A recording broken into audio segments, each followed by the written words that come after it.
Welcome, and thanks for joining me on this intrepid journey as we explore and uncover mysterious and elusive tales of some of the world's most famous, lost and forgotten treasures.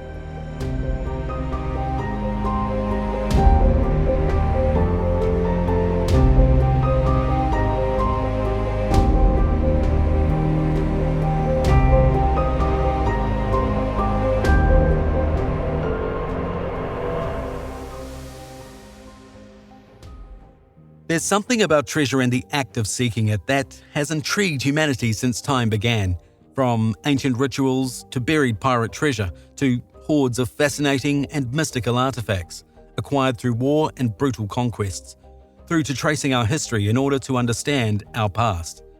I have long been fascinated by treasure and the journeys in which humanity has long embarked on in order to acquire it. The search for historical clues, precious materials, and immense knowledge. But for me, it's more about the immersive stories than the riches and power sought out by the explorers who seek such treasures. Because, for the majority, it's only the stories, myths, and legends that in the end remain, while the rest is lost to history. And in some way, it's fascinating in itself, as it opens the doors for further stories to be retold. So you see, the real treasures are the stories themselves. In this episode, we'll be time-traveling back to 3 billion years ago, burrowing to a depth of approximately 200 kilometers beneath the surface of the Earth, where temperatures soar to, on average, between 900 and 1300 degrees Celsius, with atmospheric pressures equivalent to 50,000 times that of the Earth's surface. A place deep within the Earth's layers, where molten lamponite and magma are naturally formed within the Earth's upper mantle, and under extreme conditions the reaction of expansion causes the magma to aggressively erupt, and by the laws of the path of least resistance, the slurry with its precious gem-bearing rocks are forced upwards towards the surface of the Earth. The process of which produces one of the world's most valuable and sought-after precious gems, known to us purely as diamonds. Though this particular gem is not contrary to that of the famous advertising slogan, "A diamond is forever," as in most cases diamonds most certainly are, though in the case of this bedazzling behemoth, forever in its timeline is almost as small as the very atoms in which created it. And with that said, let's embark on this cryptic and elusive story together.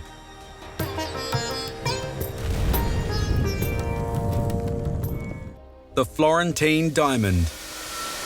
When we think of diamonds and the romancing spell they cast as we gaze into their brilliant, sparkling allure, the captivating impression they imprint on us is often so mesmerizing we barely flinch to consider their timeless origins. Some may not even consider the fact past the front door of the jeweler's premises. The reality is that despite the established date on the overhanging door sign of such jewelers, it is merely an indication as to the post-life these precious materials and gems have spent above ground, cut, polished, and set within gleaming glass viewing cabinets. Now, when we think of where diamonds originate, we might be tempted to only consider mineral-rich locations such as Southern Africa, Canada, Russia, Brazil, as well as the barren Australian outback. However, not if Hollywood has anything to say about it, where, for some, the backdrop for large diamonds is portrayed in the chaotic and civil war-torn Sierra Leone, as depicted in the 2006 action drama feature film Blood Diamond, of which the fates of 3 protagonists become joined in a quest to recover a rare and precious pink diamond that could potentially transform their lives. Regardless of the images and sounds propelled at the eyes and ears of movie-going fans, the origin of this particular behemoth stone might just surprise you, with its birthplace and region of discovery attributed to Golconda, India. Now, Golconda diamonds are graded as type LLA, making up only 1 to 2% of all naturally occurring diamonds, essentially for their properties of being formed of pure carbon. They are considered larger, irregular-shaped diamonds with a high clarity and are almost entirely devoid of nitrogen and other impurities, often described as diamonds of the first water, making them among history's most celebrated diamonds, to the point where the words Golconda diamond became symbolic of diamonds of incomparable quality and, for 2,000 years, were the only known fine diamonds.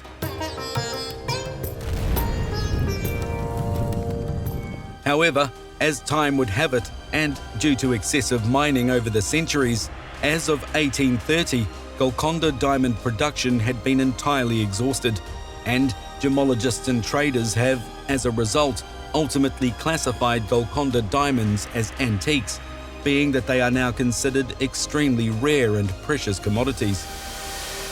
Now that we've burrowed our way to the depths of the outer mantle of planet Earth, only to be thrust back to the surface bearing the spoils of the universe, let's take a peek through the lens of the jeweler's eyeglass and try to magnify the beauty of the precious stone that has captivated kings, queens, dukes, and everyone in between.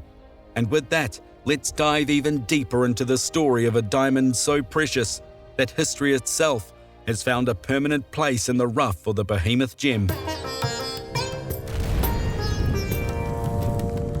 The unmistakable Florentine diamond is a rare precious diamond weighing in at an impressive 137.27 carats, 27.454 grams. The almond-shaped behemoth stone and scale, almost similar to that of a British 50p coin, with a depth similar to the width of a 1p coin. Its unique colour? A pale yellow with light green overtones, taking on its irregular form of a double rose cut with 9 sides, 126 facets, and its utterly mesmerizing appearance.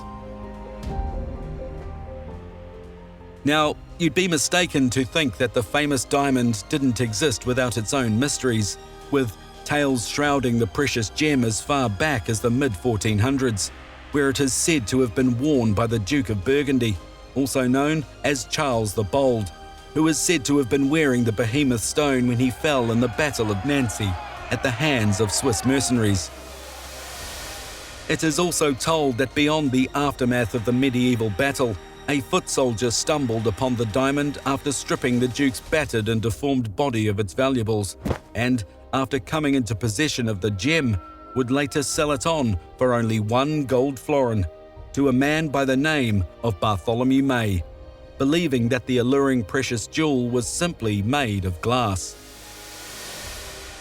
Now, it's difficult to put a value on 1 gold florin, and for many reasons, the main one being the changing purity of gold during the period, the explanations of which can be explored further in the publication The Economy of Renaissance Florence. However, to try and find some perspective, at the time Medici bank staff earned between 14 and 50 florins per year, so to say the sale may have achieved the value of about 3 weeks' common wages may be an indicator of its average value at the time. Certainly not even close to what its value might have fetched in today's markets as a rare and precious diamond. In effect, the uninformed foot soldier winning the gemstone lottery, only to then give it all away. Beyond its initial sale to its new owner, a citizen of Bern, it is said to have been sold again shortly after to the Genoese, who in turn sold the mammoth dazzling beauty to Ludovico Sforza before its acquisition by Augsburg's wealthiest mercantile, Bugger family, where the yellow diamond eventually made its way into the Medici treasury in Florence.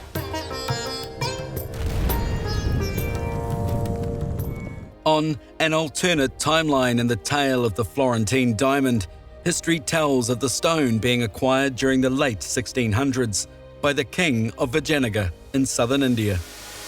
Then, the diamond finding its way into possession of the Portuguese governor of Goa, Ludovico Castro, the Count of Monte Santo. The gem then moving on again deposited with the Jesuits in Rome, and, after ongoing negotiations, was then acquired by Ferdinando I de' Medici, the Grand Duke of Tuscany, of which the diamond is often also referred to as the Tuscany diamond. It is said the Grand Duke succeeded in negotiating the purchase of the legendary diamond from the Castro Noronha family, the sale fetching 35,000 Portuguese scudi crocati. During which time, the Grand Duke Ferdinando's son, Cosimo II, who eventually entrusted the diamond to an established stonecutter, Pompeo Studentoli, a Venetian stonecutter who, at the time, was working in Florence. The craftsman who set the stone in an exquisite pendant style, surrounded by a gold band encrusted with white diamonds, with almost scepter-like stems at each end of the gold band, taking on its new form, a replica of which can be seen at the Natural History Museum of Vienna.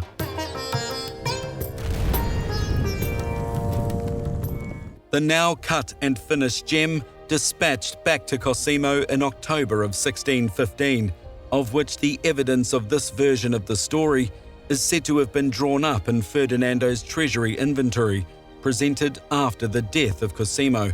and is said to verify the Grand Duke of Tuscany's ownership, being recorded in his inventory as a gem which was faceted on both sides, set encircled by a diamond-encrusted band.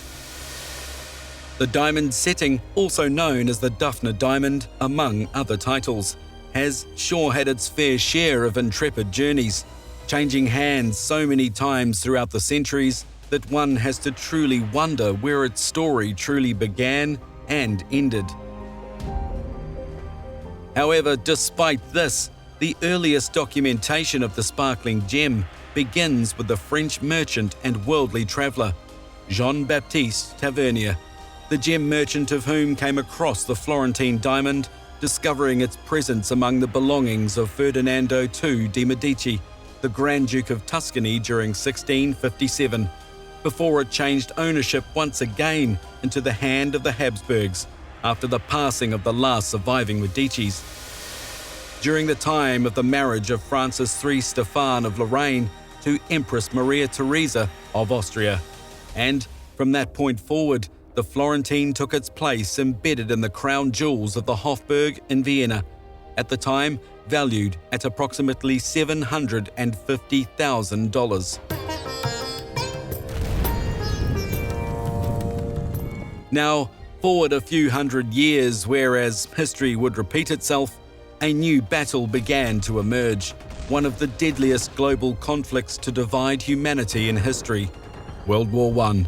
A violent war which ravaged the planet between 1914 and 1918, to which the end saw the defeat of Austria, where the last Emperor Charles I recovered the Florentine diamond from the imperial treasury to take with him into exile in Switzerland, where, beyond the fall of the Austrian Empire, Charles had planned to live out the rest of his days in isolation.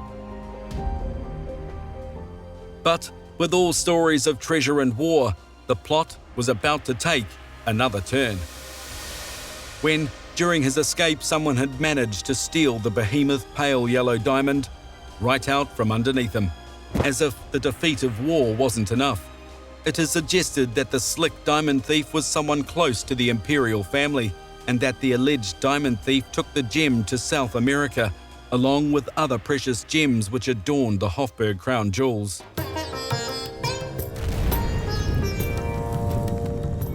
Beyond the paces at the end of the war, as the story goes, the Florentine diamond was thought to have been smuggled to the United States, where it is believed to have been recut, likely cut down into smaller diamonds and sold on, this time without any trace. So, once again, the striking gem had managed to elude its caretaker at the hands of a common passerby. It's almost as if the diamond was never meant for sole ownership. While the Florentine diamond's fate to this very day remains debated and unknown, the legend of the pale yellow behemoth inevitably comes to a complete halt, leaving us without any word of doubt that the Florentine diamond, with its multi-billion-year journey and multiple successive owners, is most certainly worthy of a lost and forgotten treasure.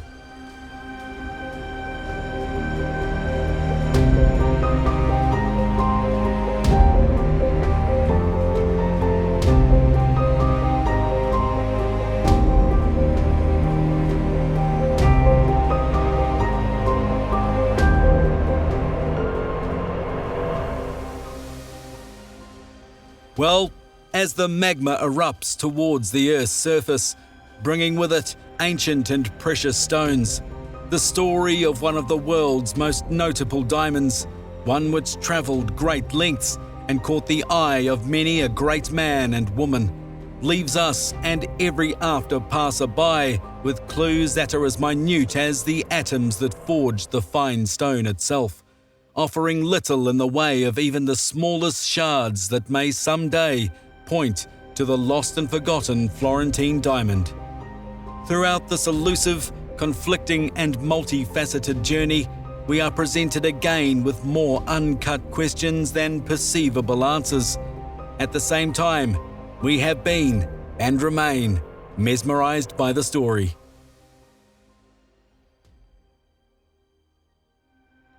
Join me next time for another episode of Lost and Forgotten Treasures. I'm your intrepid storyteller. Lost and Forgotten Treasures is an audiocast written and produced by me, Roger Adams, with the help, of course, from the internet, whose archives from multiple contributors have allowed me to research, interpret, and retell these stories. I hope you've enjoyed travelling with me through time, and whether you found some answers, liberated your ears, or merely just found this story intriguing, I hope you'll join me on the next. For now, keep searching for your treasure, whatever it may be. Until next time.